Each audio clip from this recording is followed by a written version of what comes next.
Hello, welcome back to the Astro Read. We are your hosts, Stella and Nayeli. This podcast is all about astrology, celebrity news, and how to use astrology in your everyday life.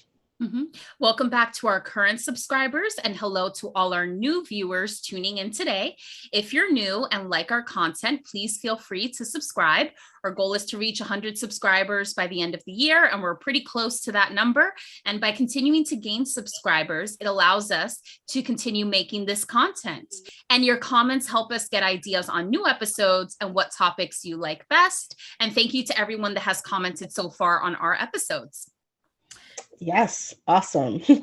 Yeah, so today's episode, it's a hot topic. It's been talked about almost everywhere, no matter what you do in life, what kind of YouTube show or Spotify podcast you have, it's probably been talked about. And that is the divorce relationship testimony court hearing of Johnny Depp and Amber Heard. So, lots of takes out there. It's news, footage of the testimonies, even body language as experts have been analyzing Johnny Depp and Amber Heard during this time. But we're going to take an astrological lens to what's going on. So with this episode, we're going to give some insight into the personalities of Johnny Depp and Amber Heard, including how they come across in positive ways and their challenging tendencies to really get at whether each of them could be capable of what the other person is accusing them of. Then we'll get into their Saturn returns. Spoiler alert, this is quite the Saturn return love affair, or was. And then all throughout, we'll be kind of giving tidbits into the Sinistry and potential compatibility or lack of compatibility between Johnny and Amber. So yeah, let's dive in because there's a lot to cover. So Stella, what are your thoughts on the trial so far? Like, what's your quick take on it? So we're going to try not to be biased. It's just hard. And then when you learn about Amber Heard's astrology, especially, there's a lot of tendency for, just communication and anger, et cetera, which we'll get into as we go into her astrology. And just being misguided and needing this time. Her Saturn return has already ended, but she's still needing time to grow into herself spiritually. So there's a lot of hard lessons that are being learned, and we're just watching them throughout the trial.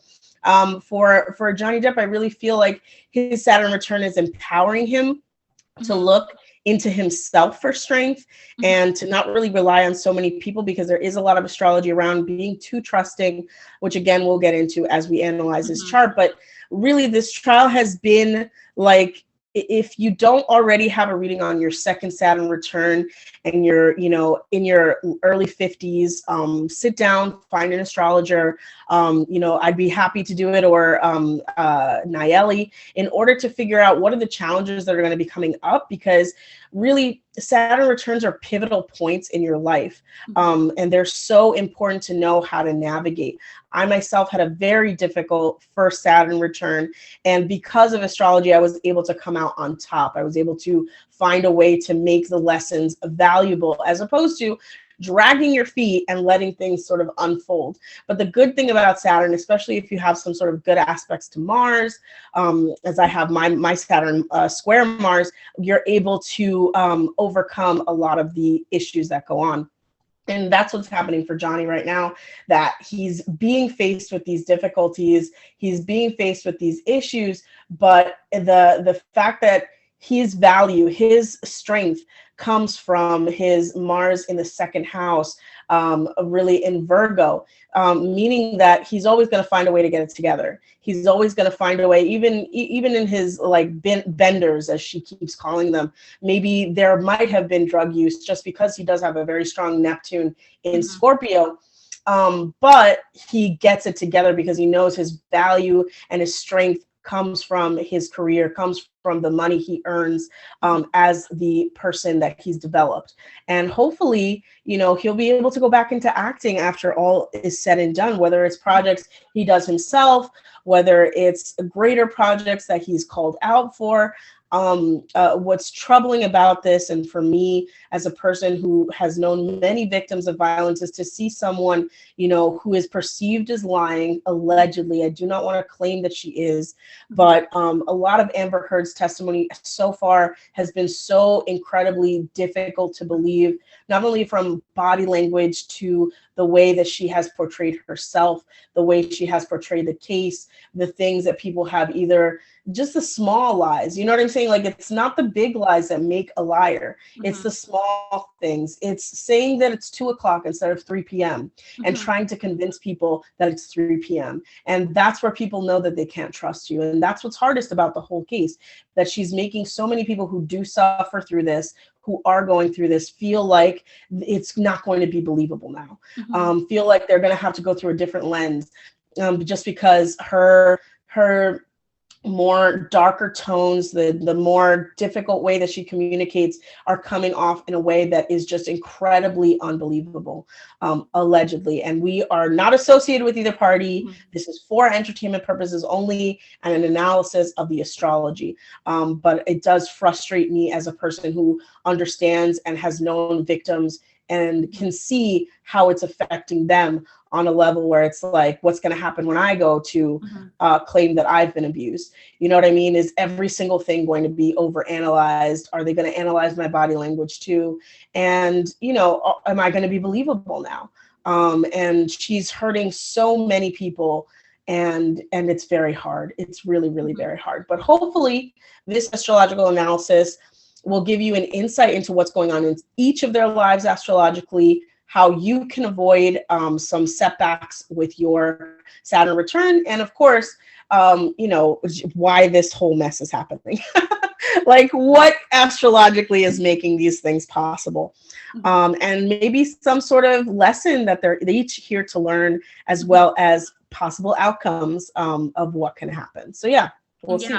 Yeah, for sure. And, you know, one of the useful things about astrology is that it really shows the complexities of a person. Like, nobody is completely good, and most people, maybe there's somebody out there that's like pristine, but like most people are not completely good or completely bad. They're a combination of of both. And it's like, sometimes the dark sides take over, sometimes the good sides take over. And that's definitely the case with both Johnny and Amber. And hopefully by kind of giving some information on each of them based on our astrological research, it can give an indication of what you're seeing on TV with the testimony or what you've read in articles. So let's start with Johnny. We'll start with Johnny and then we'll get to Amber. So with Johnny, you know, he obviously has good qualities, you know, like Stella mentioned, he's a very practical person, very resourceful. I mean, has become such a huge success, one of the biggest movie stars or just entertainment stars of our time.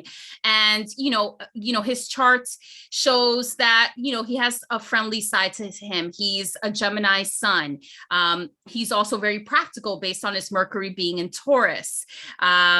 And, you know, he's also very responsible and could even be moral, despite, you know, his shortcomings, you know, based on his sun trine Saturn. So, you know, the planet of responsibility of Saturn is in good aspect with the planet of self. So that shows that he's capable of being responsible. Is Johnny capable of being honest? I think based on certain aspects of his chart, it shows that it could be, you know, he has a Leo ascendant according to the Placidus house system. So usually Leos, they're like kids at heart, you know, they have that childlike innocence and honesty. And so he's capable of having that. With his moon being in good aspect with his Neptune, it's like he kind of wears his idealism on his sleeve, so that can make him honest. And his sun is in good aspect with his ascendant, so how he is personality wise is in good flow with how he comes across. So that also shows his ability to be like, what you see is what you get with Johnny, right?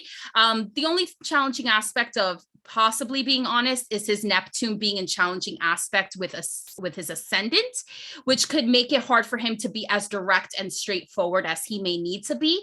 But I personally think there's more indicators in his chart that shows that he's honest versus dishonest. Maybe his evasiveness could come from his tendency to be shy, or, you know, his tendency to maybe not speak up as much as he could, right? Because of other indicators of his chart, you know, being, you know, kind of being the person that doesn't want to throw people under the bus, being soft-spoken. Those things may get in the way of him being direct. But I think ultimately he is, based on his astrology, meant to be an honest person. One of the greatest qualities of Johnny, which is serving him well during this time, is he's very well liked. And it's not just because he's Johnny Depp and he's played all these beloved characters. It's also because he has helped so many people along the way, whether they're close friends or people he sort of somewhat knew. He's just a very helpful person, and he wants to help others. And you know, recently Courtney Love, she recorded a video of herself saying how Johnny Depp helped her daughter. This is very recent news. She recorded a video of herself saying how Johnny Depp helped her daughter, Frances Bean Cobain, when Courtney Love was going through a hard time, and had gotten a limo for Frances and her friends to go see the Pirates of the Caribbean movies. Johnny's former co-stars are coming forward and saying, you know, what a great guy he is, how helpful he is. Even his past loves have stood up for him during this challenging time. And there's different indicators in his natal chart that show that he is destined to have a supportive network behind him. First of all, he has his Jupiter in Aries. And so that makes him very generous, you know, almost like a warrior in how helpful and optimistic he is to others. Coincidentally, Jupiter is currently in Aries. It started May 11th of 2022 and will go into 2023. So that may help him during this trial. He also has his sun in the 11th house of friends. And his sun is also his chart ruler because he is a Leo ascendant. So his social network is very important for him. And then he has his Gemini, a very friendly type of sign, on the 11th house. So that probably makes him very friendly, somebody who's charming to other people, and somebody who will, you know, accumulate friends over his life. His Venus is near his ascendant. So that means that when it comes to how he portrays himself in society, he'll probably be very popular, very admired. His Mercury is right next to his Venus. So that might give him a way with words, the ability to say the right things at the right time. So on and so forth. There's literally all these different aspects to his chart that show that he is just naturally capable of getting people on his side, and developing a network that he will have, you know, a support for, and that will have his back. But does that mean, and does that outweigh his potential challenging qualities?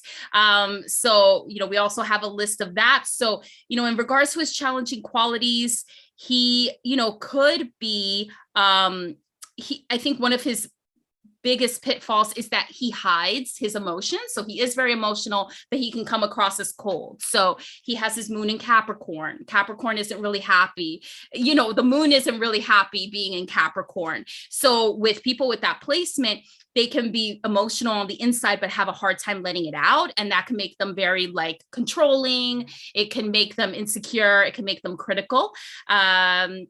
Also, with his Mars being right next to his Pluto, that could also make him emotional. And, you know, if that aspect is used very negatively, it can make him very obsessive, maybe very cruel.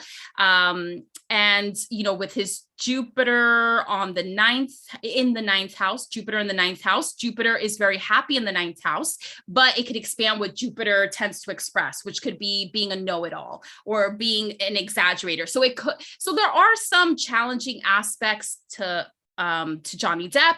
He could be very rebellious. Some indicators of that are his sun being in the 11th house of unconventionality, Uranus being in his first house. Uranus is the planet of being unconventional. But, you know, so those are some of his challenging qualities. And his chart also shows that he could be duped. So those are just some things, you know, in regards to Johnny. But Stella, what are your thoughts as far as Johnny's personality and his good traits, but also where his challenges lie? So I saw a lot of challenges as well. In terms of being too trusting, Neptune in the fourth house, he had a lot of people. I mean, he's like open house season. So, you know what I mean? Like, as we've been seeing the trial, a lot of people have lived in either one or many of his homes. He's very generous with his money. You know, that's another Mars in the second house, but Mars is right next to Pluto, who's really in control of his money. You know what I mean? Does he really have a handle on everything? And then attracting a lot of people who may be using him with Venus in the 10th house. You know what I'm saying? He's very happy to help the people that he loves, you know, Venus in the 10th house, to rise. But at the same time, you know, what does that mean with the opposition of Neptune, where Neptune's in the 4th house and Lilith is also there, dark moon Lilith. So there might be a lot of negative feminine energy, especially with the fact that we have dark moon Lilith, the moon in Capricorn, Venus in the 10th house in Taurus. It's sort of a combination of sort of attracting some women who either may use him, women who use him for their standing in the world, use him for money, you know, and it's better off for him to attract someone who he helps emotionally rather than in their finances or in their popularity. Maybe like his first or his second relationship that we know about, where he had 2 children. And that seemed to be something that was very calming. There was not a lot of tumultuous news coming out of that. But as we know, during the time that the relationship was towards its end, that's when he met Amber Heard. So there was some sort of dark attraction to her that triggered that dark moon Lilith in the 4th house, that triggered that moon in Capricorn, which speaks to attracting someone or a woman rather, who, or women in general, who may be a little bit more stern with him, maybe have harsher words towards him. Capricorn being a sort of a dominant a dominant sign, is sort of bringing women or people into his life who want to dominate him, who want to have power over his emotions. And, you know, as good as all of his aspects and signs are for his fame, they're just as good for using fame against him as well. You know, from the sun being in Gemini, Gemini is very naive. There's a lot of characters within a Gemini life or Gemini's life that might be not as strong or not as good to them. And then to the point where you have Uranus in the 2nd house, really disturbing his finances, disturbing the outcomes that he might have. And of course, we can never forget, because this is all about Saturn return, Saturn being in the 7th house is all about the lessons in relationships, but not the lessons in relationships in terms of the negative, you know, you're going to have horrible relationships, you can never find someone. No, since it's in Aquarius, it's about exploring how relationships affect your greater standing in the world, how relationships affect emotional stability, since it's opposing Leo, how it really affects your self-esteem, because Leo rising, all their sort of experiences about what is your true self-esteem, what is your true feeling connected to yourself and the image that you have of yourself.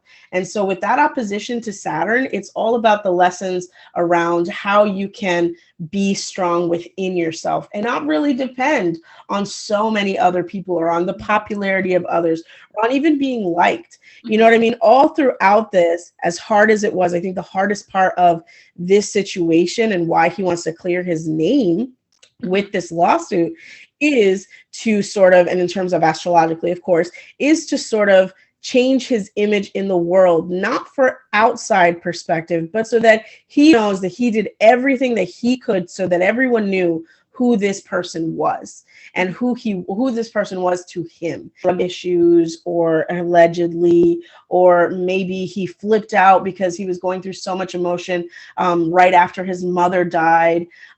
You just have to have some sort of empathy for a person who went through so much and who's still going through so much, but the strength that he's gaining is what is the lesson throughout.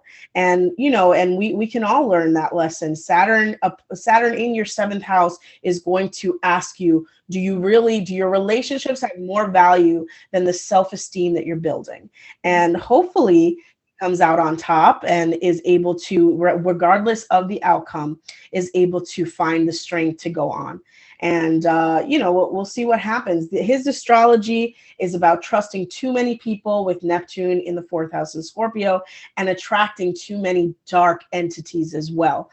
because as we have learned throughout this trial, there have been a lot of people who've either allegedly stolen money from him, allegedly caused pain to him or his children, and it's been very, very difficult to really watch and to learn, wow, this person who never complains, this person who has no qualms about being as kind as he is, still finds time to be kind despite the hurt, despite the things that have happened to him. So, you know, it'll be interesting to see the outcome, but I think no matter what, he has gained a strength and will continue and has regained his name. Just the trial alone and the fact that he's willing to go through it so publicly and to overcome his own fears, because he's definitely a very shy person according to his own astrology. Yeah.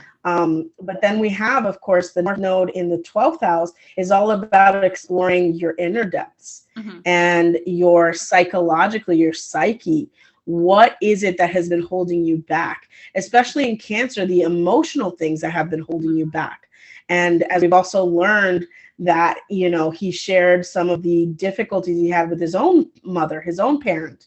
And that comes back to that dark moon Lilith, that moon in Capricorn in the 6th house, and how it really affected his health and his mental sort of state about who he is. And that North Node is here to sort of bring back to reality, like from the 6th house in Capricorn that's more rigid to the fluidity of the Cancer experience where you're able to overcome, but you know what happened and you can vouch for it and overcome it, you know, and no matter what the emotional outcome is, no matter what the physical outcome is. So hopefully, you know, as hard as it is, he'll be able to come out on top. So yeah, we'll see. We'll see what happens. Yeah, for sure. And I think what will help him is, you know, his Saturn return that he's currently in will end in 2023.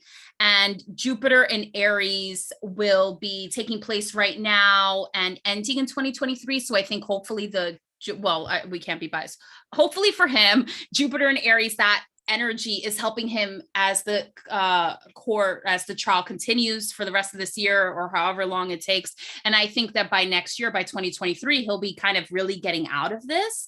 And, you know, there are people out there that are wondering, okay, why did he agree or want to have this trial be in the public eye? Is he full of himself? You know, some people like Howard Stern have their questions as to why, or their suspicions as to why he did this. But I think looking at the astrology, it shows that the public, his friends, his network, there's such a huge tie to him, not only in his connection to them, but in how they help him. So it's almost like he had to get through this with the public, you know, watching, because he gains such support from the public and from his friends. So it's almost like, you know, in a way, it's like he needs that, which could have its pros and cons, but it's also his way of saying, I want to be transparent, not only with everybody in the courtroom, but with the public, because he probably knows that his success is not only due to his ability to work very hard, which can be a whole other topic, a whole other episode, which shows in his natal chart, but he has his success because of the love and admiration he gets from his friends and from the public. So he not only wants to be good in the eyes of the trial and of the jury, but of the public, because he answers to both. So I think it really has like a deeper meaning that you really can only start to get a sense of looking at his natal chart.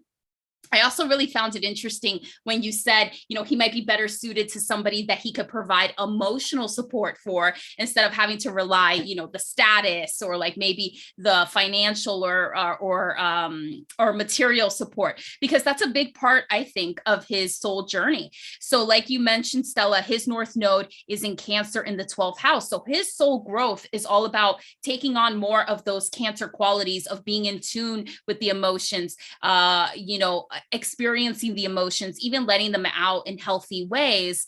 And with the North Node being in Cancer, that means his comfort zone is very Capricorn-like, you know, having that status, being controlling, being in control, being controlled. And so he's supposed to really let go of that a little bit more and really tune into Cancerian qualities. And with the North Node being in his 12th house, really also kind of being one with the flow of life and really getting into the depths of who he is. But the challenges with him doing that is that it is hard for him to tap into his emotions because he has Cancer on the very secretive and buried 12th house. He also has his moon trine Pluto, which means that he could be very emotional, but it could also make it hard for him to feel a sense of, or maybe it could be hard for him to have a sense of what's control and how do I show emotions in a way that still maintains control. And then on top of that, he has his Neptune retrograde, and individuals with Neptune retrograde tend to have difficulty in showing their emotions and or can turn to escapism, whether it's in physically escaping or escaping through drugs and alcohol to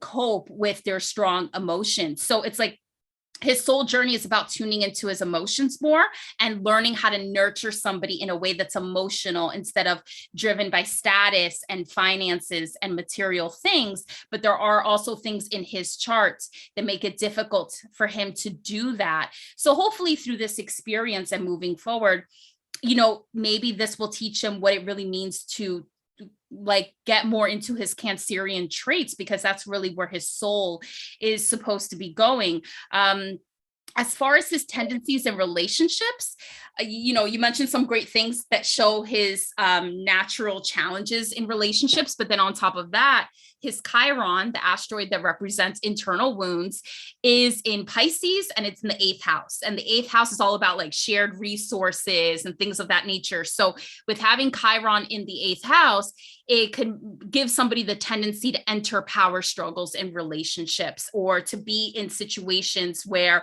there's suspicions and jealousy. So, I think with Johnny, his challenges in relationships really lies in his lack of trust in relationships, or having experienced that in the relationships of his past, and having that trust there, trusting a significant other, that could be a challenge for him.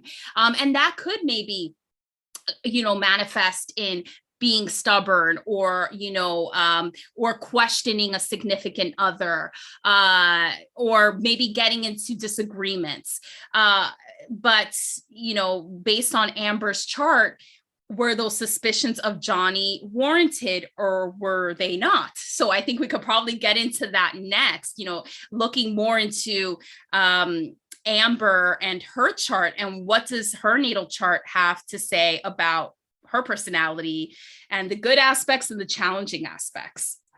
So yeah, Stella, any insights there as far as I just want to add one more thing. I just want to add one more thing about Johnny, and you're absolutely right with the Chiron, but it's also opposing Pluto, I think within a 4-degree orb. And it's just like, that's even more of that power struggle with his resources and with their resources and with who he trusts in his life.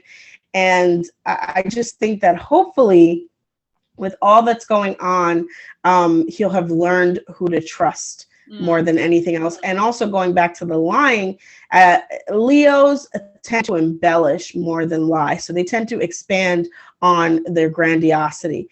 But at the end of the day, the Neptune square to his ascendant made sort of him feel like he couldn't be honest about what the ugly parts of his life were, what the dark parts of his life were.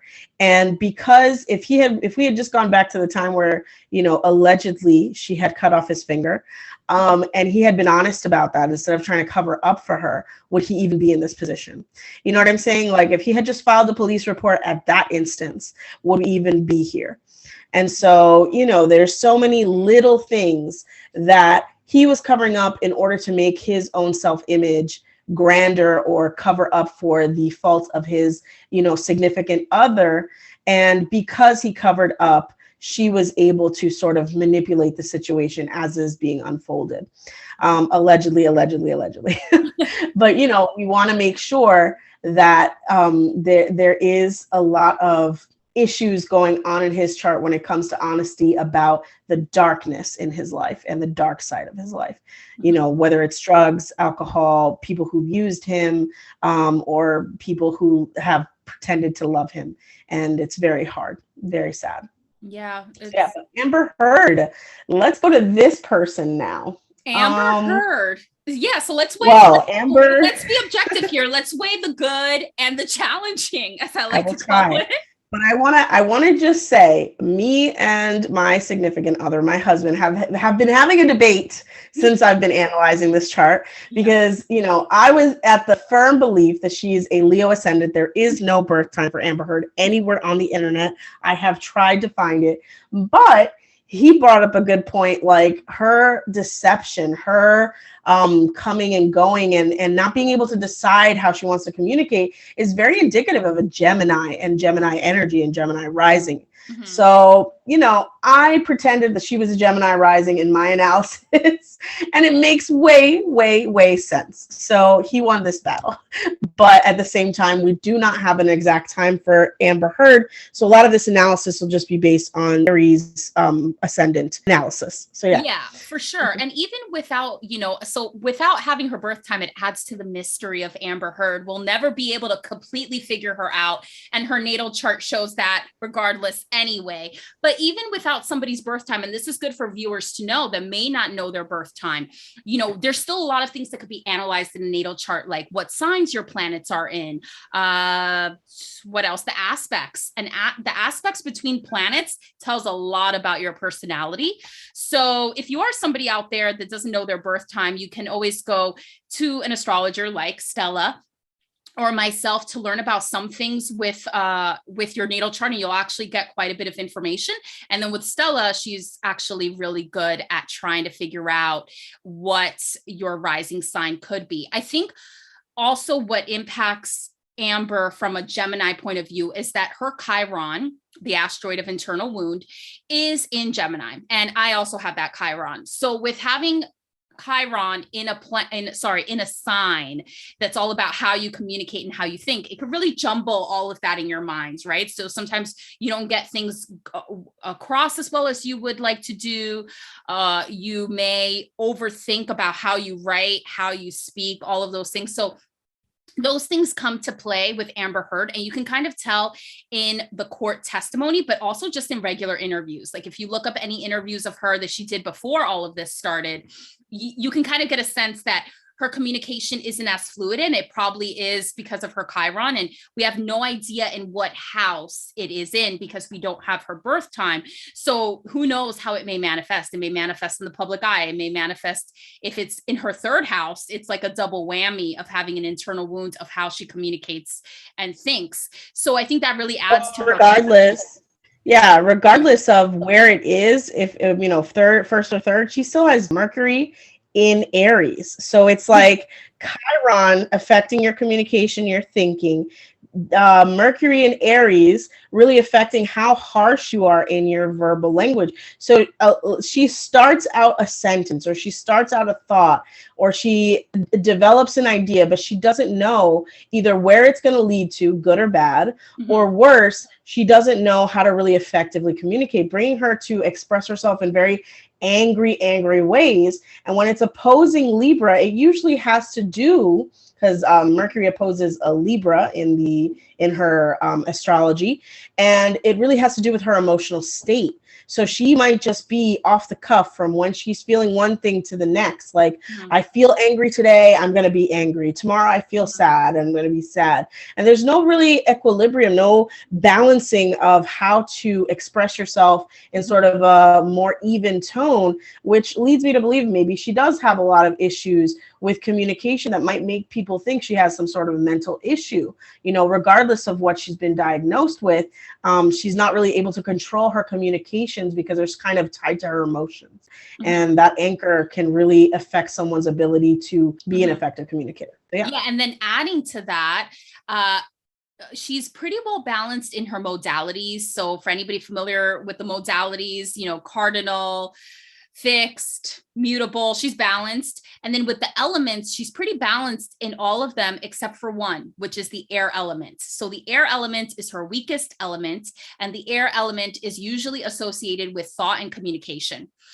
So that also adds to her challenges with being an effective communicator. So, with that, is all of this just due to her poor communication skills, or is there more at play? So we'll dive into her natal chart a little bit to kind of give some insight. But as far as her good qualities, let's start with that. Let's be fair. Let's give her some good qualities. We did it with Johnny. So, Amber may not have such a strong 11th house or her chart ruler in the 11th house of friends and social network, but she does have some good qualities that help her out in life. She has her Jupiter in Pisces. Jupiter is the planet of luck and expansion. It's in its happy place in Pisces. So that makes her, optimistic. It could give her a friendly demeanor. She might like to help others. Her Uranus is in Sagittarius. So that probably makes her very freedom loving, very progressive, very liberal. She has her Mercury in good aspect with Saturn. So that probably makes her practical. I'm trying to see what else. And then also, Amber Heard has done quite a bit of humanitarian work. She kind of takes on that persona of wanting to help others. And for anybody out there that's wondering, is that something to just kind of make her look good, or does it come from a real place? I would say based on her natal chart, it does come from a real place. She has her Mars sextile Pluto, so that can make her very interested in social justice. And Mercury is also an aspect with Pluto, which could give her an interest in trying to help others. But how that comes across might not have like the intended good outcome. So I think she does have an interest in social causes, but due to her Saturn in Sagittarius, it may also come across as, well, I'm a savior and I'm helping everybody, and I am the prophet or the person that's speaking out about a certain issue. It can make her kind of grandiose, I think, and kind of a know-it-all in how she's helping others. And I think some of that has come a little bit into play with how these trial proceedings have even come about or even started. And so those are some of the good qualities when it comes to Amber. She can come across very friendly, very helpful. I think on some level, she does want to help others and use her platform to do that. So let's, balance that out with the challenging, just like we did with Johnny Depp. So Stella, any thoughts on Amber's good qualities and any starting point information on her challenging qualities?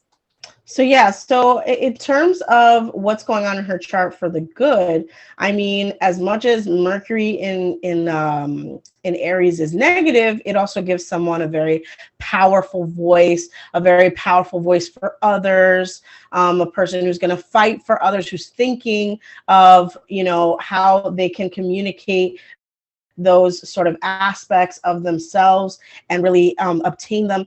But also the negative side of that is there's a very selfish communication. It's all about yourself.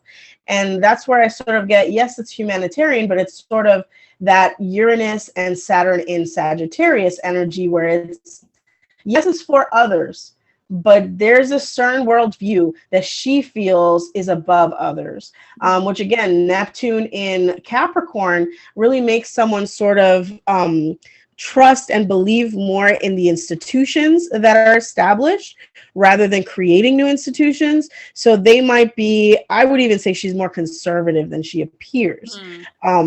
Just in my opinion, and especially with Mars next to Neptune as well in Capricorn, someone who maybe feels that the world is going in a direction that is not necessarily good. So she is here to be our savior. She is here to bring us back to the good. She, even in the way she titled her op-ed, which is like, it's about her experience to help others. It's about her experience to support others in the journey of violence, to have a voice. So she is the voice, right? Mercury in Aries. She is the voice of those who have suffered.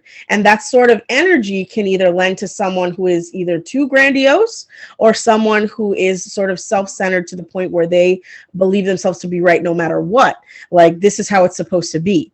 Even I saw, or I analyzed a video recently of her helping a child who had just had surgery. If you look it up, it's a surgery in Mexico, and it looks like she's yelling at the people, but I speak Spanish, so I know she wasn't. She was just talking to them. But that Mercury and Aries energy sort of makes it look harsh. And then the energy of her taking the child and then giving it to the mother, it sort of seems like she's at the center. She's the one helping. She's the one doing everything. And now here's me, the savior of your child. So it's a lot of little things that she herself like will never, ever, ever try to fix just because it's based on her emotion. And so she has an emotional need to sort of help others, like it makes her happy, but it comes from a place where it makes her feel like she's doing something positive for the world on a selfish level. And it's good and bad, because she can be a force for good. If she had decided to be a humanitarian from day one, you know, maybe we could have solved world hunger with the type of energy that she has and the type of astrology that she has. She has good luck in money with Venus in Taurus. She has the, you know, heart going out to the people when it comes to her moon in Libra. She has her strong will when it comes to Mars and Neptune in Capricorn. You know what I mean? She could be very convincing to get people to go for a cause, but it's usually from a place where she wants to look good for doing it. And that personal place makes people sort of second guess themselves. Like, should I really help her? Like, if it's about her, do I really want her to look better? You know, and that second guessing can prevent her from really accomplishing what she wants. So those are the negative and the positive aspects. But usually, and especially with this Jupiter return that she's going through, because Jupiter has been in Pisces for a while, and now it's going to go back in retrograde, we're going to revisit those themes about, you know, what sort of humanitarian work she is doing, what sort of projects she's invested in, even to the fact that she wants to be seen as the person who gave money to these organizations, even though she physically did not. But she wants it known that she intended to do so. You know what I mean? And it's like this sort of thing, like you either have to execute or you don't. You can't just say you did. You can't just be Mercury and Aries and just say you did something. You have to physically do the act. And that's where people take you seriously.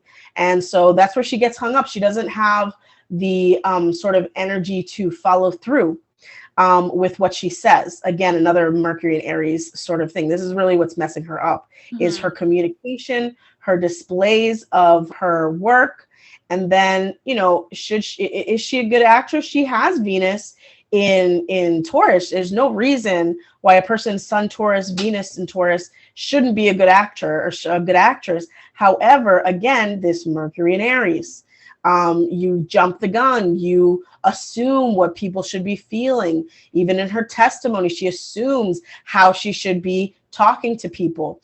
She's trying to win over, you know, the jury with looking at them every 5 minutes. But instead, what is coming off because of her Mercury and Aries, it's very uncomfortable. It's very straightforward. It's very, you know, unease. There's an unease to how, you know, deep she's looking at them, or, you know, crazy eyes, I call it, because it's so intense. And it's like, look at the ground, explain yourself, and call it a day. But no, she wants to make sure that people know that she's saying it. She wants to make sure that people know that she's gone through this. And unfortunately, it's not the typical, you know, according to many analysis of body language that I've been watching, it's not very convincing. And that's what makes it hard. You have a hard time convincing people with these aspects, especially Neptune and Mars together in Capricorn. There's an illusion about how serious you are and how much you care. That's hard to overcome. And like, oh, like, do you really give a, you know, what you're talking about? Or are you just saying it to like say it, you know? And so those are good and bad.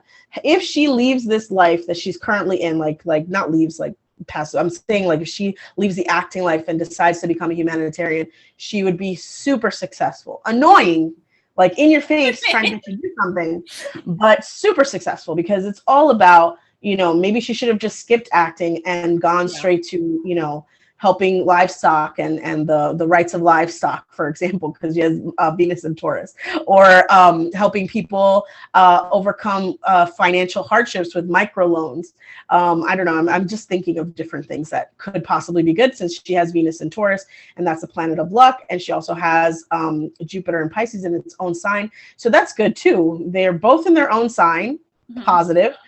So she has a lot of luck that she hasn't tapped into because of her communication or lack of communication skills. Is it something that people can unlearn? No, but it's something they can play down by looking at maybe activism versus, going to a courtroom to fight over like whether or not you did these things to a person. You know what I'm saying? Like maybe not good there, but maybe great for activism in an actual setting where you're going and you're picketing and you're helping people create organizations and you're really strong in convincing them that they should, vote for this person or vote their interest. I don't know. I'm thinking of different things. So I think when she reinvents herself, which will happen once this, process is over, I think she will be able to do that according to astrology. She should focus on the humanitarian work and maybe staying out of the public eye and working one-on-one with people. Because she could be more genuine in person. I have no idea. What's really hard for her, though, is this Mercury in Aries opposing the moon.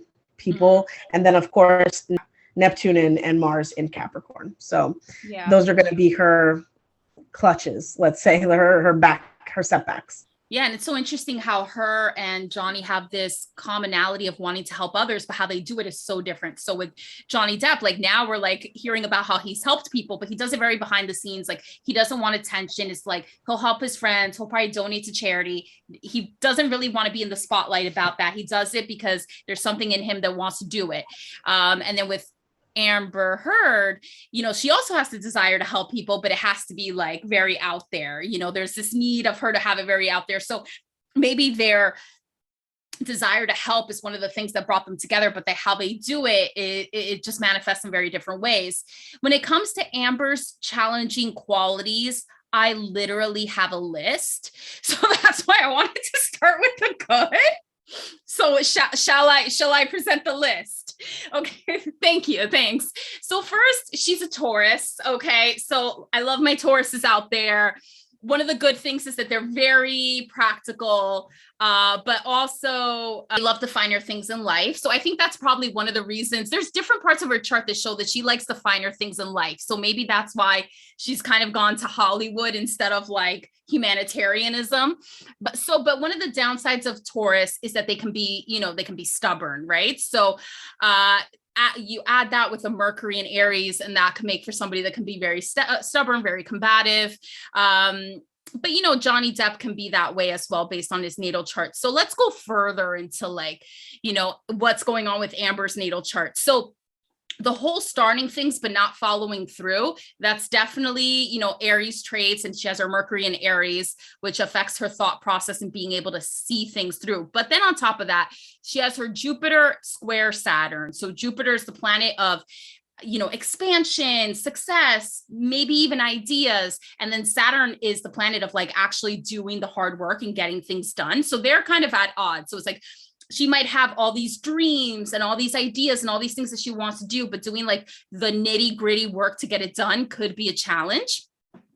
Then her moon opposes Mercury. The moon is the planet. I just want to say that's why she has her servants. Her servants, that's right. She's got Neptune and Mars in Capricorn, right? Yeah. She's got Neptune and Mars in Capricorn, so that's why she has her servants. She believes that others should there's like a societal structure to what you should be expected to do. And that's why she has others who can do that for her. But that's just an assumption. Yeah. Who are her others though? Is it like her staff? Well, yeah, exactly. Didn't you see how it came out that she had been abusing her staff and verbally abusing them? Oh wow, I've been out of the Yeah. loop with that, but yeah, okay, so that probably explains it. She's been verbally abusive to her staff and to the people who are her servants. And that's a very Neptune Capricorn trait, where you have this idea that others are there for your like needs, and that there's a societal structure that you need to live upon in order for you to succeed or to elevate yourself. Especially with Mars sitting right next to it, it sort of brings a lot of that warlike anger to people who are serving you.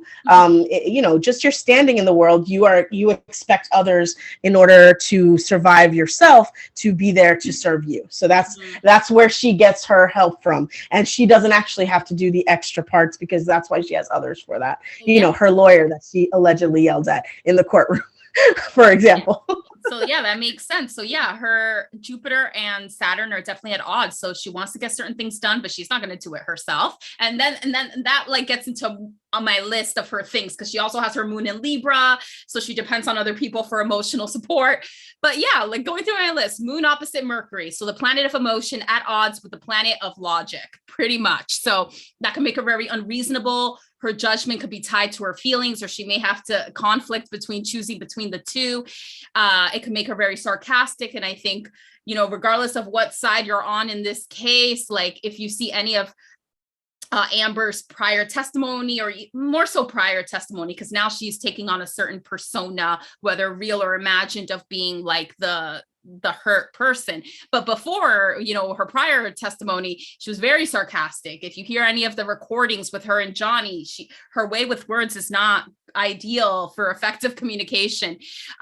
So her sun is also opposite. Even though it was only one or two times, it did come out. So yeah, you're absolutely right. Oh, okay. So it's still leaking through. It's like she can't help it. She can't help it, no matter what persona she has at the moment. So her sun is also opposite Pluto. So that can make her very arrogant. It can make her very rebellious. It could also make your identity very like, who knows, right? Because the sun is all about what you project, right? It's the brightest planet, if you call it, well, it's a luminary, but it's bright. The sun is supposed to be bright, right? Pluto is all about like what's buried underneath. Like it's not even a planet anymore, because it's that far like behind everything, and it's so small. So it's like when you have like how you show yourself opposing what really is underneath, you never really get to know. Yeah, I know, Stella, you're like, yes, yeah. So you're wait, because you have to understand, I've been trying to figure out, where does this come in? Because apparently, allegedly, she had she had portrayed herself as someone who Johnny Depp could fall in love with, whether it was in the hobbies that she had and the music she liked. And then it turns out the same music that she was like, oh, these are great music, she would meet the musician and she would call them like these old weird guys or something along those lines. Like she would reveal herself after the fact that the things that she mimicked and liked about Johnny, which sun opposing Pluto, it's like all that she mimicked in order to portray herself a certain way would eventually reveal itself, because she can't hold up the other end. She's great at starting something. She's not great at the follow through. So how she presents herself in the first light might not necessarily be how she is in the background, in order to attract people to her. So yeah, point. Exactly. Thank you. Finally figured it out. Yeah, we're cracking this case. That's why this show is called the Astro Read, because we read everybody. We read these celebrities and we really see what's going underneath. Then added to that, her moon is square Mars. So moon, the planet of emotion, Mars, the planet of action. So her emotions and her actions not really getting along too well. So that can make her have a quick temper. It could make her really do things that are not right, like her more, maybe not taking right actions. She could be demanding. Then her Mercury, the planet of thought and communication, is also square the planet of action, Mars. That can make her very impulsive. That can make her have challenges with how to concentrate or compromise or communicate. It can make her very combative. Then she does have her Mars sextile Jupiter. So that is a good thing in theory, but it could also make her very idealistic, because Jupiter is the planet of optimism and thinking things are possible and expansion, and it's in good aspect with Mars, so she'll really go forward and do the things that she really wants to do. But because Jupiter is not in good aspect with Saturn, the grunt work of getting there is something that she does not want to deal with. Okay, so then those are just some of the placements. Then on top of that, she has 2 T-squares and a mystic rectangle, and they are not great ones. So a T-square, for those that are not familiar, is when 3 planets or celestial bodies in the natal chart make a T shape. So you'll have like two planets opposite each other, and then a third that's like at the bottom, like the bottom of the T. So Amber has a T square that involves her moon in Libra, her Mercury in Aries, and her Mars in Capricorn. So when somebody has a T square, it can create a need for a balancing act or a possible imbalance between three areas of life. We don't know what houses the parts of her T square are in because we do not have her birth time, but we can get an idea of like the characteristics that could be in like unbalanced in her life. So with her moon in Libra, you know, they can be very compromising and, you know, have those the desire to build relationships. But at the same time, with a moon in Libra, you need relationships to have emotional support and to have emotional stability. So that could make somebody that can be indecisive, that could be somebody that can be very fickle, because it's like whoever's advantageous for you is like the person you're going to put emotional support in at that moment. It could also make somebody that's in a way needy, dependent on relationships for emotional support. Then you've got her Mercury in Aries, which we've talked about already. It makes her combative, makes her start things but not finish, can make her come across as very cutting and sarcastic. Then we've got her Mars in Capricorn, how she takes action. So, you know, with a Mars in Capricorn, it can make for somebody that really wants success, but it could also make for somebody that will do it at all costs, you know, because Capricorn is a sign that's going to get it done, maybe without any emotion or sympathy. So her emotional support, her logic, reasoning, and thinking, and how she takes action are all unbalanced. And then there's nothing on the opposite of the bottom of the T of that T square to create balance. So there we go. That's one of her things that she has going on. Her next T square. Okay. So this has her Saturn in Sagittarius, her Chiron in Gemini, and her Jupiter in Pisces, all imbalanced. So her Jupiter in Pisces actually adds good qualities. That's what gives her luck. That's what makes her appear nice. Her Chiron in Gemini, as we explained, leads to her communication mishaps. Her Saturn in Sagittarius makes her want to help others, but do it in a way where she's kind of on the pedestal and it's kind of for her own gain or perception. So all those things are imbalanced. Like she wants to help people, but she does it in a way that can be self-serving and have her come across as a know-it-all. And then on top of that, she doesn't communicate very well about any of those things. And there's nothing to balance that out. And to correct myself, with the first T square I mentioned, the one with the moon in Libra, the one with the Mercury in Aries and Mars in Capricorn, there is actually hope there. There is something that balances it out. And it is her Pallas Athene in Cancer. So Pallas Athene is the asteroid of wisdom and creativity. So when it comes to one of her T squares, she can use her natural abilities in wisdom and creativity to help her out. And with it being in Cancer, you know, something that has to do with home and family, getting emotional intelligence or emotional support, being empathetic, you know, those could be things that could help her out. So I don't know how that can manifest in different ways. Maybe it is, you know, being tied more to her past and her home and family. Maybe it's starting her own family itself so that she's not only focused on herself, but in her everyday life has to live life to support another person instead of it being all about herself. And maybe through that, she will get perspective. So something to do with having wisdom and creativity through Cancerian traits that will provide some balance in her life. So it's not all about her. It'll be more about her lineage and her past and the family that she creates in her own life. Well, yeah, she has a baby now. So, I mean, it might change her perspective on a lot of things because she's got a case in Australia. She's got a case in England. She's got a case in the United States. Like, you know what I mean? She's just catching cases out here. Catching cases. Bad habit. Like, it's a bad habit. Like, she needs to get it together for that child. And that's probably. She has a baby now? I didn't even know she got a baby. Hold on. I can't. Hold on. I got to just tell you one thing. I'm sorry interrupting, but she's got a baby and it's a question mark Elon Musk. Like, literally. Wait, allegedly. Did she give birth to this baby? Or is it an adopted baby? Alive. It's alive. I know it's a live baby, but did she adopt it or did she give birth? I don't know. I don't know the details around it. I didn't know she was pregnant.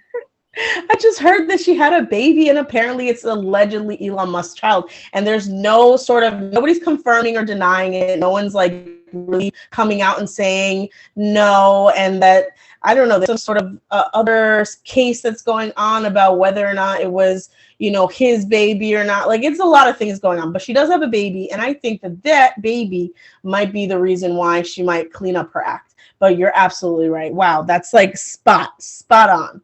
I can't even, and I don't even know what's going on with Amber Heard for the most part. I'm telling you, natal charts hold the answer. All I know is this natal chart. So now let's get to her mystic rectangle. So a mystic rectangle, for those that are not aware, it's when 4 planets or celestial bodies are shaped in such a way that they make a rectangle. And so when people have a mystic rectangle, it means that the areas that are on the sides of the rectangle really become the focus of that person. It's like almost like their lives and everything just gravitates towards that mystic rectangle. So basically the mystic rectangle of Amber contains parts of her T-square. So her hangups, her lack of balance are also a focus in her life. So her mystic rectangle has her moon in Libra, which we described before, gives her this dependency on relationships for emotional support, but could also make her diplomatic maybe.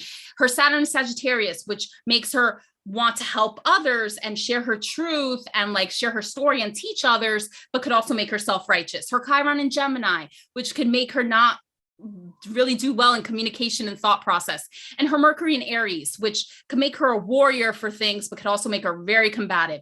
So all these things together are such a focus in her life, are such a vortex that it's just undeniable. So it's like, how does she deal with that mystic rectangle?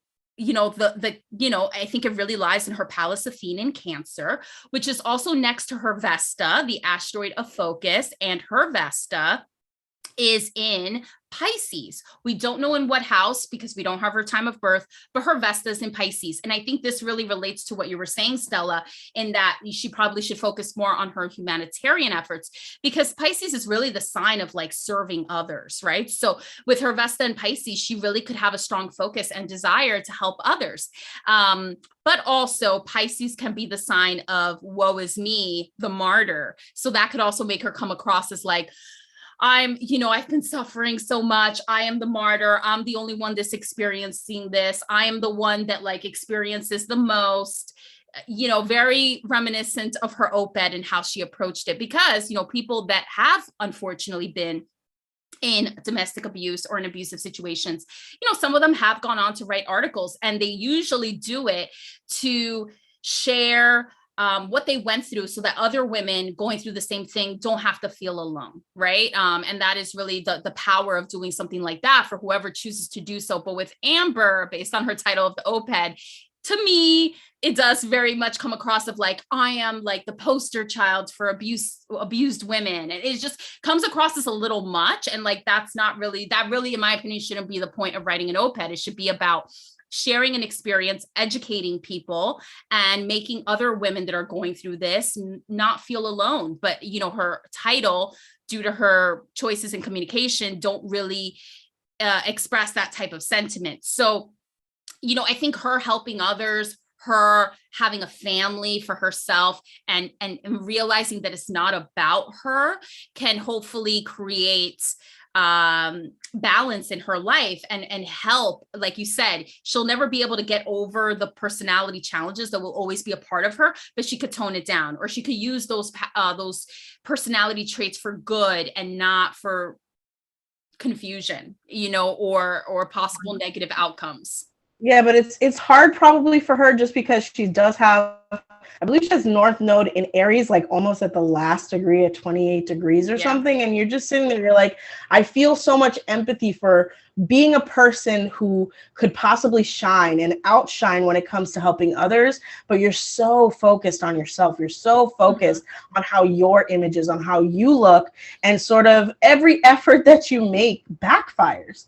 Every effort that you make is criticized. Every effort that you make to help people is sort sort of like seen from a perspective of, oh, she did this for herself, for her own self-image, when in fact maybe she does have her heart in the right place. She just doesn't know how to communicate it, and it would really probably just help her to not be in the limelight, to let someone else advocate for it and not be the communicator of her work, as just let the work show itself. Stop trying to be, you know, the humanitarian, you know, victim who won over hearts. You're not ever going to have that with this astrology. You're never going to win people over with this astrology. You know what I'm saying? Like with this astrology, if anything, you're going to bring out the dark masculine. You know what I'm saying? You're going to bring out the victims that are angry at you for doing what you're doing and communicating the way that you are and hurting their cause, you know, instead of just allowing the work to speak for itself.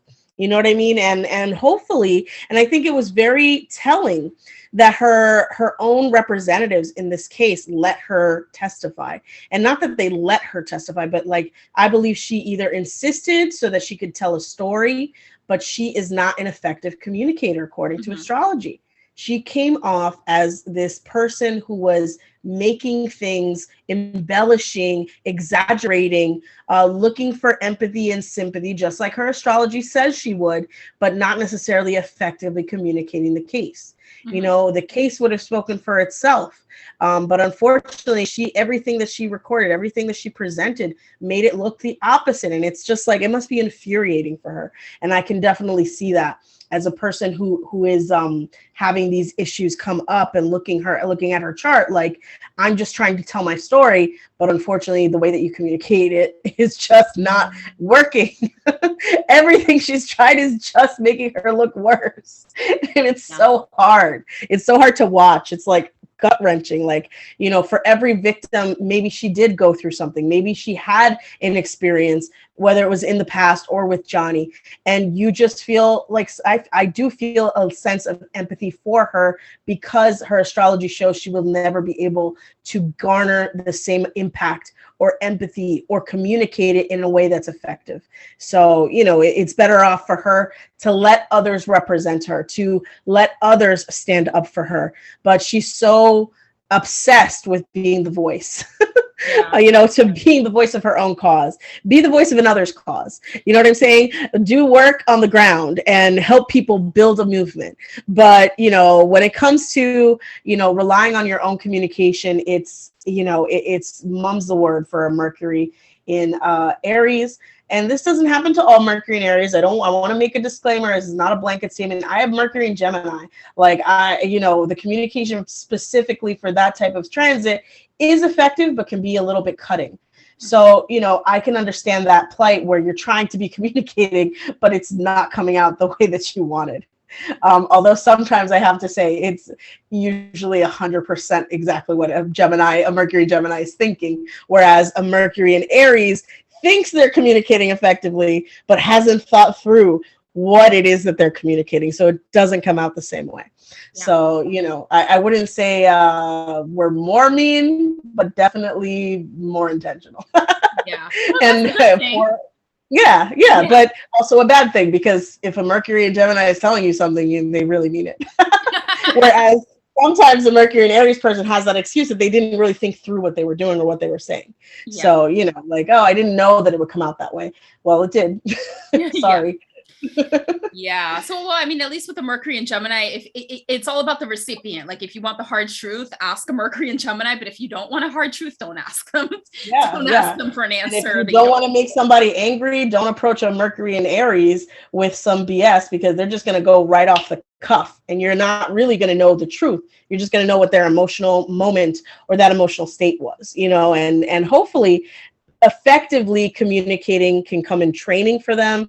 They should take it slower. They shouldn't be rushed to an answer. And that's probably why she chewed on some food in some of the testimony. She wanted to think about what she was going to say, so it wouldn't come off wrong, but it still came off a little bit. But it still came off wrong. She could have chewed for half an hour. Like, it wasn't, and she might have, I should have timed it.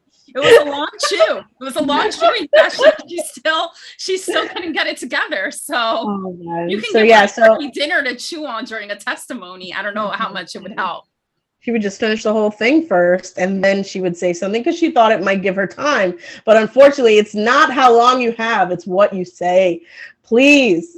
It's both. It's both in her case. Like, she needs to take her time, but she also needs to, like, maybe get a second opinion, maybe have somebody that's logical in her corner that can help her out, because that's not her if she listens to them, if she even listens to them, because that's true. She needs to learn. She needs to learn how to listen. She needs to learn how to listen. Well, that brings me to her Sinistry then. Let's get into her. Let's get to her Sinistry, how she is in her relationships, what that means for her and Johnny. Like, what are your thoughts about that? Well, in relationships, being a person with Venus in that she is a person with Venus in Taurus, she's really going to gain a lot of financial and emotional stability from them, maybe even increase her standing in the world with the fact that Neptune and Mars are in Capricorn. So, a lot of illusions around how much money you can get, or how much sort of financial stability or standing in the world you can get from your partnerships. But in terms of the Sinistry between them, I have to say, it was very hard for me to find commonality, even without her rising sign. But I think it goes back to that sun opposing Pluto, where she can sort of mirror an image, like you said, someone else's sort of life or experiences or likes and dislikes. And this is great for her because it means she can get along with a lot of people, but not necessarily true, because the mask will eventually be revealed. Where they have commonality is in their Venuses being in the same house of Taurus. And that is where I believe everything began, because he has this savior complex, I want to call it, to really help women or help females rise in their careers, being that it's in his 10th house.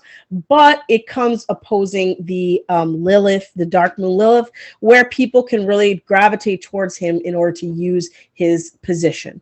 So, you've got a lot of that going back and forth. And it brings me back to, I believe she said it in an interview, that it felt like this man knew me, saw me in a way no one else had. And so that brings me to the idea that, yes, he had effectively communicated how he felt. He had seen her, he had thought about her, he was thoughtful to her, but maybe it was very great for her. It was like a plus, but the main course of the relationship was really to have a new vision for her career. Because up until Rum Diaries, which was filmed in filming started in March 2009, and it was released October 13th, 2011. Up until that point, she had never had really a star role. This was her first step out. This was her first really work around. Up until then, she was really just like a Hollywood socialite people knew of, and she was in small parts, and she would, audition and things like that, but nothing really, really tangible. And so, I would say from the reports, the relationship started at the end of 2011 or the beginning of 2012. And at that point, her Saturn was in Libra. So she was really feeling her moon in her moon in Libra. And it was really just like, an emotional time, a connected time with him. But as the time went on, they got engaged somewhere around January 2014. And like all good things, something must be amiss, because at that point it's in Scorpio, but by the end of that year it moves into her return. So it was December 2014 and Saturn moved into Sagittarius. Sorry. So she got married. She got married as she was starting her Saturn return. Yeah. So he had a good solid 6 years of like emotionally, maybe a little bit unstable, maybe a lot of like crazy, a lot of communication but that Saturn return really hit her in a way where, basically it all went downhill from there. And yeah, so she got married at the start of the Saturn return. As Saturn goes into retrograde on March 15, 2015, the next emotional like thing that happens in her life is the Australia incident, let's call it. And basically it was an incident where she allegedly brought her dogs, or not allegedly, because there was a picture taken of her dogs in Australia, but there's a very long, probably years long process in order to bring a dog onto the continent. And basically she's still dealing with the problem. That's how strong Saturn returns are.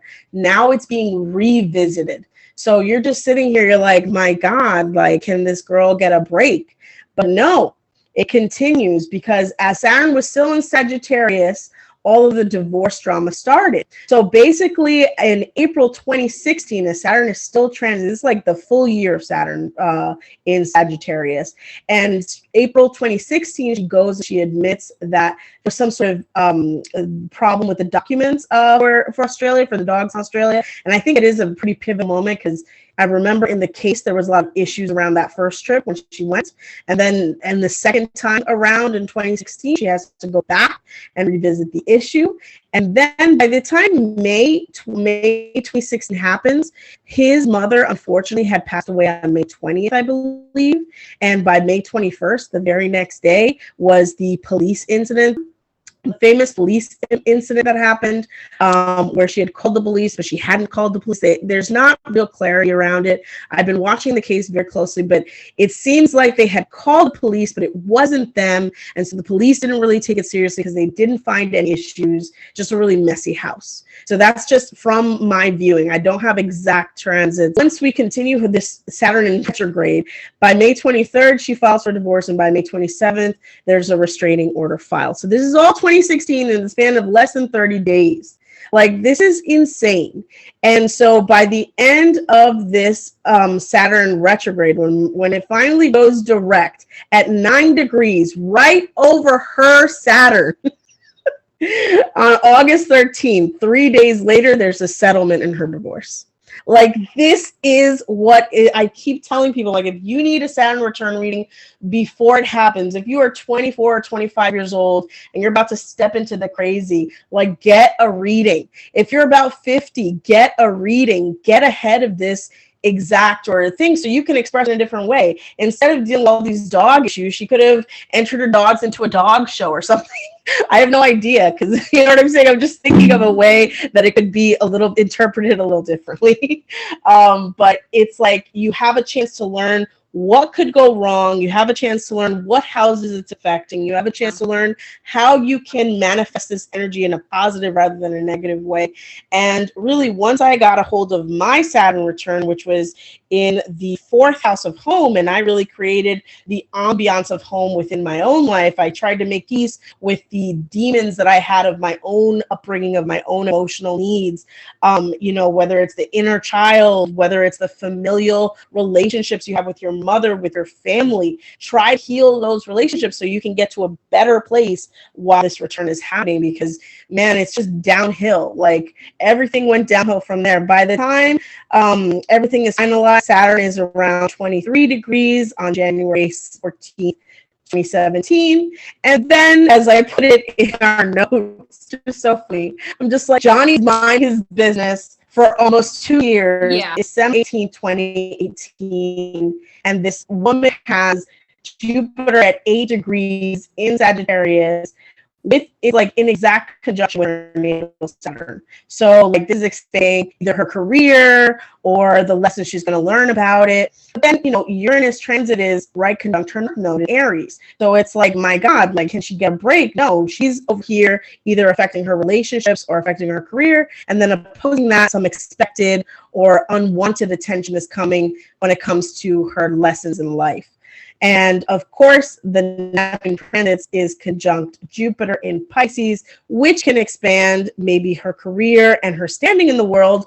But instead, it becomes a distraction, because instead of celebrating the fact that Aquaman was released on December 21st, she's sort of reeling from the op-ed that happened December 18th, 2018. So this is like days apart. She could have just focused on the career, get an astrologer. But instead, you know, because if she had just waited for all of these conjunctions to end and released it maybe after Aquaman, like the hype from Aquaman would have helped. But no, she released it before, which means the karma is going to come out differently. Now it looks vindictive, as opposed to, after, where it's sort of like, this is a piece about my experiences with domestic violence, whatever it is. But no, it comes out before, it comes out in a very negative way, going back to that astrology of her Mercury, which is wrong place, wrong time, no thought to follow through. Like, what doing? How are you communicating? And even then, a lot of the things were edited. So even her voice in this op-ed was edited as well. So even if tried to make it better or make it more embellished, whatever it was, still came out wrong. So her communication still came out wrong. And of course, the date was released. Saturn transit was conjunct her natal Mars exact. So it's just like, you can't get a break. So after that, the trial started in the UK, and the trial and the use happened later. To understand how important it is for you to understand your Saturn return, how important it is now that we're going to analyze maybe Johnny's Saturn return. On the other hand, where he is, experiencing something totally different, it's coming out more empowering than hers. Hers came out like, it's an S show, let's call it, where we're just going to go crazy and everything is just going to have an insane amount of press, and like, I'm going to try to get ahead of it. But what did that Uranus conjunct North Node do? No, it adjusted your attitude. Just because you released a document claiming that these things happen, people are going to question it. Like, how did his finger get cut off? How did all of these other things happen? You know what I mean? Like, it's a lot of things that just didn't have a thought to follow through. If she had just focused on the Aquaman release, we would be having a totally different time right now. Yeah. Her Saturn return would have been about the triumph of getting out of a relationship that she maybe didn't have a positive experience in. I don't want to claim anything here. It could have been about that and rising and creating the career that you wanted. But no, you had to put your own foot in your mouth. And now you're dealing with the repercussions of not just maybe you did tell the truth. Maybe there were negative things that happened in your relationship, but also exposing yourself. Exposing your own bad habits, exposing you as the person who had manipulated many people or who had hurt many people along the journey. And, just because you do bad things doesn't mean bad things to be done to you, but don't sit there as if you're innocent of all the things when there are so many people who can claim otherwise. And they have no reason to lie. They don't have an interest in this. There's so many people who have come out. So it's very hard. It's hard to watch. It's a drama that we're all like eating popcorn at night with, and like glad that our relationships are a little bit more stable.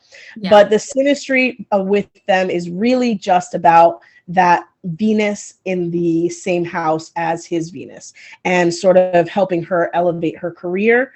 What he gained out of it, he loves to help women. He has a genuine interest in helping people rise in their career and taking care of others. And sort of she helped him bring out that outlet where maybe his relationships before, the person had been a little bit too independent and he didn't get to express that with her, and now he had someone who really needed to help nurture and grow their career. But it all came back to bite him because she came out and defamed him, or allegedly defamed him, and create sort of something that could have just been her winning, an award for Aquaman, at the MTV Awards. Yeah. That could have been her future. Yeah. But and unfortunately. Sorry to interrupt. When was it that she released her op-ed? It was December 18th, I believe, 2018. Let me check.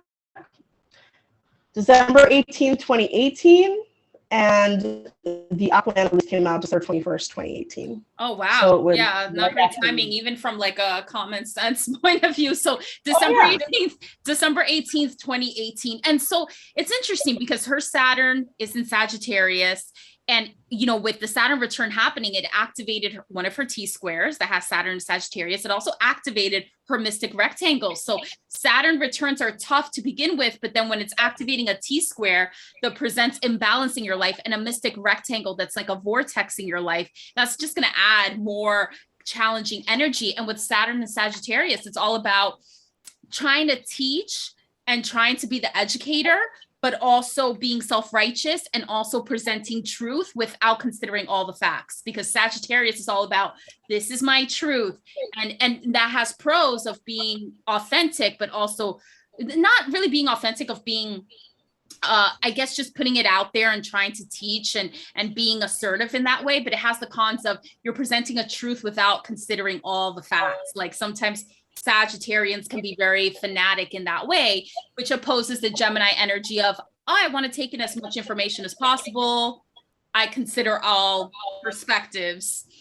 So, you know, that's a lesson that's come to light and that she's had to learn in this Saturn return, which is, you know, her discovering and learning, what does it mean to teach? What does it mean to tell the truth? What does it mean to inspire? But also trying to avoid or coming to face with the pitfalls of that, which is coming across as self-righteous, or maybe telling a truth that doesn't consider all the information and all the facts. So that could be her Saturn return lesson. So how does that compare with Johnny's Saturn return? And now he's going through his second Saturn return with him being in his 50s. And I can't believe, like, that was probably the biggest revelation in my research about her Saturn return, is that all of this happened so quickly after the retrograde. Like, I was like, wow. So after the Saturn retrograde, you mean? Wow. All that stuff happened. Mm-hmm. And so now we're dealing with his Saturn return, and we're looking at the last bastions of it, but it's going to go, I believe it's in retrograde now. So it's going to be going into retrograde. So he's going to be revisiting a lot of those same themes. But is he going to become the victor? Is he going to be the person who wins over all of the hearts again? And I've seen a lot of good things happening where he has overcome maybe his own shyness. He did stand up for himself on the stand and everything else. Mm-hmm. But with the retrograde aspect, they could have come back to bite him, whether it's, you know, the case gets thrown out, the jury gets a hung jury, some sort of issues around the technicalities, maybe even the perjury aspect, which a lot of people are claiming there's a lot of people who aren't being truthful on the stand.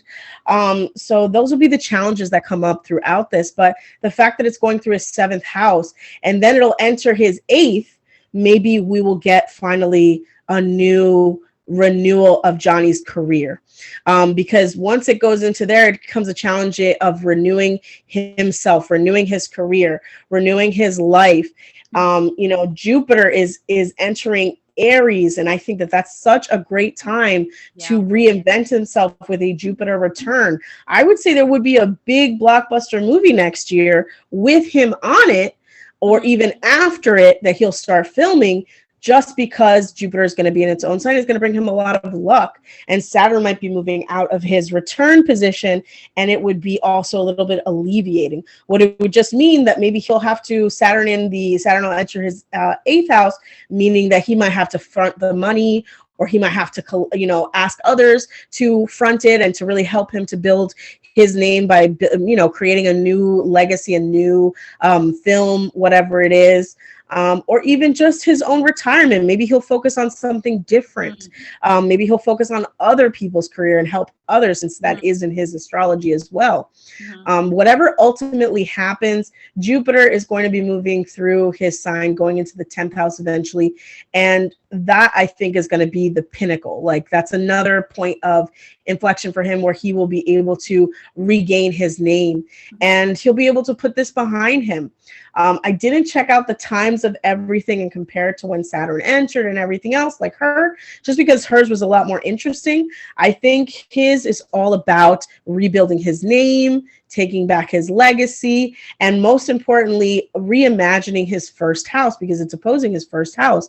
And like I said earlier, the lessons that the Saturn return is bringing is self-value, not value from what you can give to others, not value from what others take, but value from your own emotional needs, you know, and just thinking about his moon in Capricorn, maybe that energy sort of helped her calm down, helped her Neptune and Mars calm down to a certain degree, but ultimately his needs, moon in Capricorn needs, overwhelmed him to have that peace that he needs. So, you know, I would say, is there love in his future? I'm not sure. but there definitely is a career rejuvenation, which, as far as I can see, all of the evidence shows that he has gone through a lot. And, I'm feeling nostalgic, but also feeling like, did this all have to happen? And I think this is a cautionary tale to victims out there. Be truthful and out there and honest about even the dark parts of your relationships. Don't hide it. Don't hide when a person is being, a horrible person to you. Don't hide, the fact that someone may have hurt you physically. I think this is a cautionary tale on his side to not hide the darkness, because it will come back to bite you. Because she took advantage that he's such a private person that he didn't even want her to go and get in trouble for, allegedly cutting his finger. And now he's in a position where he has to tell the truth. This is do or die. Don't wait until it's do or die. Don't wait until you're filing a restraining order. Don't wait until, you get hurt to be honest about what you're going through. Don't let your perception or how you're perceived be over the need that you have to be safe in your own home or be safe in your own family. So, that's what I take from all of this is be honest about what you're going through in your relationship, and don't let your own image hide what the bad is that's happening. So, yeah. And unfortunately, we live in a society where domestic abuse towards the male is still not seen in the same light as when it's directed towards a female. So I think that really is a challenge for men that are in, regardless of what is the truth, what people believe in regards to this relationship between Johnny and Amber. Like, there was definitely some abuse that was put towards Johnny, I think that's quite evident from the footage, the video, the audio recordings rather. And, it's like, a lot of men probably go through these things, but they feel like if they speak up, they won't be believed, or that they'll be seen as less of a man, or whatever the case may be. And even in one of the audio recordings, I think Amber had said something like, well, if you tell people, nobody's going to believe you. Right. So unfortunately, we live in a society where men, for whatever reason, feel like they can't speak up. And there's a lot of men out there that go through abusive relationships. And because they can't speak up about it, it really causes harm. And that's something that, probably Johnny experienced. And it shows. And many other men. And many other men experience. And then I hope that with everything going on, I know it seems like crazy to believe that this is possible, but for women who see themselves in Amber, get help. Yeah. Like, for women who have to belittle men to feel better. For women, we can do better as a species if women and men hold themselves to higher standards. So if you see yourself gaslighting someone, if you are feeling like, seen when you hear those tapes of Amber and saying what she's saying to Johnny, like, get help. Learn how to communicate better. There's something that really affected me about his sister's testimony, that she had tried to tell Amber, like, that's what her testimony was, that she had tried to tell Amber, like, it's not normal to be fighting like this. It's not normal to treat each other this way or to treat him this way, whatever it was that she said. And it's like, if you have people telling you that right now, go get help, go see a therapist, go find out how to use nonviolent communication. I think it's the greatest gift that I'm Mercury and Gemini, and I've literally honed my communication skills because I know I can be, evil, manipulative, whatever it is when I communicate with you. I know it's possible, but at least with knowledge of my astrology, I go out there, I become conscious. I become conscious about how I treat others. I become conscious about how I talk to others. And then when I am called out, I know where it's from and I take care of it. And I go and I get therapy. Don't be the dark feminine. Don't give in to that dark moon Lilith when you are finally at the end. And, whether you experience physical abuse because of how you treat others or you are the one abusing another, be conscious and take care of your language and how you speak to others. If we can learn anything from Amber, it's that we can be better towards each other with our language. We do not have to belittle each other. We do not have to hurt each other. We can speak to each other with love before we let our emotions take over.